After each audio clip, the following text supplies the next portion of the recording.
Welcome back, truckers, to a dreary, dreary Saturday afternoon here in the wonderful city of New York. Today it's been raining all day, it's chilly, it's cold, and we're gonna go for a nice little drive. After my crash and burn last time, you can see the DAF is back to 100% good. Well, you would never have seen the damage anyway because the game doesn't allow it. But, so for all you truckers and freaks and geeks out there, we're going to go for a nice drive. But it's going to be a drive in the rain to match the real life conditions. What it is right now is 100% probability of rain in the game. That's what I've changed the options to. It hasn't started yet, but I'm sure once the drive gets going, it'll start raining. I've got very little fuel left. Rest is good, so first things first, let's find a job. Hopefully there's some nice jobs for us to take. I don't plan on making this a long video. I think we'll cut it off at the first gas station. Hopefully it's not too close. Let's see. Where should we go? All the way to Aberdeen? Nah, I don't want to go that far. I keep balking at these long drives. I hope you guys don't mind. Bremen. That's a nice long drive through Czech Republic, Austria. Get a little bit of everything. I should also mention I ended up in Bratislava at the end. Strasbourg. Now let's take 22 tons. Yes, we do need to challenge this staff of ours. So let's do this. We will take the 22-ton pressure tanks all the way up to Bremen, Germany. Start our bad boy up. Start rolling down and almost clip my mirror off. Let's get a move on. I hope you folks enjoyed my previous video where I tried to demolish the truck on public roads. For all you kids at home, please don't try that ever with anything. Trucks, cars, motorcycles. Don't do that kind of stuff. Always play it safe. Look at these guys running the yellow. Well, at this point they're running the red, so that's kind of messed up. You got to keep an eye out for that. One of my buddies who does these videos, I think he had an issue with that. He pretty much T-boned a sucker who, well, I don't know what happened there. I don't think the guy ran a red as bad as that, but, you know, maybe he was driving a little too fast down a public road. Alright, let's get ourselves a pressure tank. Whereas it's over there with the rest of the chemical tanks. It's not good. Also in my previous video, in the description it was there, and I've got a small story to tell. Let's concentrate on picking this thing up and we'll describe my goings and comings over the last day, my adventures with computer hardware and software. I didn't quite get it. There we go. Okay. I bet you're picking up all that ambient noise. As you know, we are recording on my new Blue Microphones Yeti model. I've been having a lot of fun with it. I think it does a really good job between the microphone itself and some of the quality increasing tactics that you can use in Audacity, which I use as my recording software. You know, I think the last video's sound was pretty good. But in terms of processing that video, now that's where the adventure came in. So I've kind of done what my buddy also does, which is probably an intelligent thing, surprisingly. No offense. It's to separate basically a division of labor on the machine. So basically you got your gaming machine that you game and record the raw file on, and to save time, you do all the processing on a different machine. So he uses Macintosh, a Mac Pro, I think like a 2010 model era type of thing, those 6-core 12-thread models, which are really good. I have one of those similar Intel chips. It's not a Mac Pro, it's an actual Hackintosh, but I'll explain that later too. So basic workflow is this: you play your game on your gaming machine. That's where you record the raw video. Raw videos are huge. You know, there are tens of gigabytes sometimes, and then you got to move them onto a program called Handbrake, which helps to compress the video, which makes it easier to work with. And just basically for uploading and things like that, you don't want too massive of a video. So that takes some time. So if you have like a 20 gig video, in order to process it, that's going to be, and it uses up your CPU at 100%. So you won't be able to do anything else on that computer if you don't want to slow down that process. I mean, you could, but everything's just going to be slow. You'll slow down the processing, you'll slow down whatever task you're trying to do. It's not worth it. So you move it on to a different machine to do the heavy duty processing and handbrake type processing, any type of video encoding. It helps to have a lot of cores. So those big Mac Pros, they have the 6 cores. You can run 12 threads. It just does the job that much quicker without occupying your current machine. So, once you have your product, your file, I just cut that. Oh, wow. Sorry, Mr. Iveco. That was an asshole move on my part. Okay, anyway. Wow, actually, I promised you guys rain. I'm surprised it's not raining. Maybe you can't change the rain probabilities in the middle of a game. But, okay. This promises not to be a long video. I think I said I'd stop at the nearest gas station. Or not the nearest, but, a reasonable one. And then maybe the next segment will have rain. But anyway, yes, so that's the idea. You separate out the labor, basically load balance your tasks between machines. So once the compression is done via handbrake on your Mac Pro, then you do your video editing, and then you do the final rendering, which also takes a very long time. The final rendering basically creates one flat video file which you can then upload to YouTube. So the software on the Mac that most people use is Final Cut Pro, or Final Cut Pro X, right, or 10, whatever it's called. And that's what I'm having some trouble with. So I tried this tactic, and it didn't really work out so well with me. I was really frustrated using Final Cut Pro. I watched a couple of tutorials, but I don't know, maybe in my slow mind it's not as intuitive as Sony Vegas. Not saying that Sony Vegas is intuitive. That's the software that I use on my Windows machine, on my gaming machine. Yeah, in no way are any of these video editing softwares.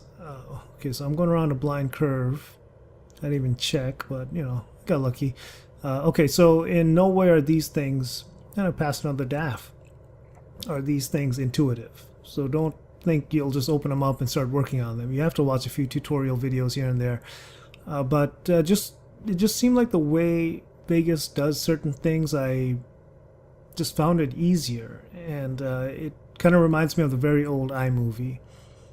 Gas station. Now we'll skip this. We're heading into Austria right now. So yeah, it was just it was a few hours of frustration. I think my transitions were all off. I just could not get the things to fit, and I was just surprised that Sony Vegas does do certain things really well. I'm sure getting to know Final Cut better will make all these problems go away, and especially considering how many people use it. But Sony Vegas has a huge following too, so a lot of people do take advantage of Sony's product offering. But either way, I think for this next few videos I might go back to Vegas and just get a few more tutorials on Final Cut under my belt before passing final judgment on it, and deciding what I want to do in terms of that. And the other thing I've decided, because I have a super slow internet connection when it comes to upload speeds, if you recall, that's why some of my previous videos don't have the same level of quality as my most recent ones. I was over compressing them in order to save time on the uploads, and but what I've decided now is, I think quality is an important factor to have in your videos, so I'm going to render them at high quality, even though they'll result in huge files. I'm going to then move the file onto my media computer, which, my little media server, which stays on all the time. And it's a low power machine. I built it just for exactly that, just to, stream movies and other content, and move the file to that, and just kick off the uploads on that. That way it can just run all day and night, and I don't have to leave these giant gaming machines and multi-core PCs on all night. and sucking in electricity and costing me moolah. Which also now reminds me I should probably start monetizing my videos. I'm trying to gather up a good number of them, so if anybody actually happens upon these in the giant world of the internet and YouTube, they'll have something to go through. Maybe they'll enjoy a series or two of videos. But in the meantime, yeah, that is the adventures of the YouTube workflow. So we're headed over to Prague. And let's see, the DAF, I've been talking so much I haven't been paying attention to the performance. It's climbing. Look, we're hitting over 35, 37. Yeah, it's accelerating with 22 tons of cargo up this hill. It's doing well. Yeah, I'm still impressed with it. Another little adventure I had that I did not record was I actually added one of those tire lifting chassis that are available now with the new 1.14 update to the game. That was a little weird. I had forgotten the 6x2 chassis is very strange, and for some reason it increases your turning radius and just your general ability to turn. It destroys it. So within the city, for some reason, it takes a lot more turns of your steering wheel to get the truck to make the turn in that direction. I thought it would lessen it, considering that the 6x2 has that weird inner wheel which turns. If you look at it, it kind of turns along with your front wheels a little bit. So you think that would make tighter turning circles, but it actually doesn't. It makes things worse. So I tried one of those lift chassis things, and it didn't go so well. That bastard. Well, I wasn't signaling, I wasn't doing anything. Okay, my fault. But I knew what was going down there. I just wanted to see how close I could make that. But, you just gotta stay calm. It's just a big truck. It's not my problem. When he hits me, he's a dead guy. He's in a little Mini Cooper. So, anyway, check this out. We got gas running out. We got rest running up. We got a lot of things going on. We're running against the clock, basically. Even though the delivery for these pressure tanks is not too much. Ooh, running out of fuel. That's a rare sight. But as I can see in my little infotainment center, I've got 367 kilometers left to go, which should be fine. I doubt I won't, I'm guaranteed to run into a gas station within that distance, so I'm not worried.